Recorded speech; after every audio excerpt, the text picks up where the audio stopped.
5వ తారీఖు జూలై 2025 శనివారం. ఇప్పుడు సమయం 8:30 కావస్తుంది రాత్రి. ఈరోజు మా ఇంట్లో ఒక బ్రహ్మకమలం పువ్వు పూయడం జరిగింది. ఈ మొక్క కనీసం 12 సంవత్సరాల నుండి మా ఇంట్లో ఉన్నది. ఇది ఆకు నుండి పుడుతుంది. ఈ చెట్టు ఆకు పెట్టినా సరే ఈ చెట్టు వస్తుంది.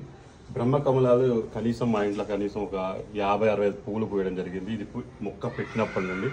దీనికి చల్లని వాతావరణం చాలా అవసరం. ఎప్పుడు నీళ్లు మంచిగా పోయాలి, అప్పుడు ఆ చెట్టు బాగా పోతుంది. ఆకుల నుండే పువ్వు వస్తుంది. ఈ యొక్క అందం చూస్తుంటే ఆకుల నుండే పువ్వు వస్తుంది. మీరు చూసినట్టయితే ఇక్కడ మీరు పువ్వు కూడా విచ్చుకుంటున్నప్పుడు, పువ్వు పూసేటప్పుడు మంచి సుగంధమైన ఒక మంచి సువాసనని మనకి ఇస్తుంటుంది ఈ పువ్వు.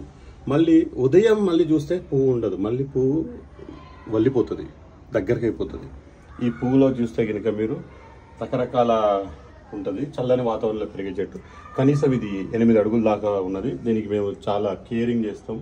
ఇది రేపు తొలి ఏకాదశిని మన హిందువులకి చాలా ముఖ్యమైన తిథి. తొలి ఏకాదశి అంటే పండుగలు ప్రారంభం, ఇప్పటి నుండి పండుగ ప్రారంభం అవుతుందని ఒకరు చెప్పుకోబడుతుంటాం మనం. ఈ యొక్క తొలి ఏకాదశి రోజు ముందు రోజు మా ఇంట్లో పోయడం మేము చాలా దీన్ని మంచిగా శుభ పరిణామాలుగా మేము భావిస్తున్నాం. అందరూ ఈ యొక్క బ్రహ్మకమలం చెట్టుని, మీ యొక్క పెరట్లో ఒక తులసి చెట్టుని మనం ఎలా పెట్టుకుంటామో అదేవిధంగా తులసి మొక్కల్ని ఎలా పెంచుతామో అదేవిధంగా ఈ యొక్క బ్రహ్మకమలం మొక్కల్ని పెంచవలసిందిగా కోరుకుంటున్నాను.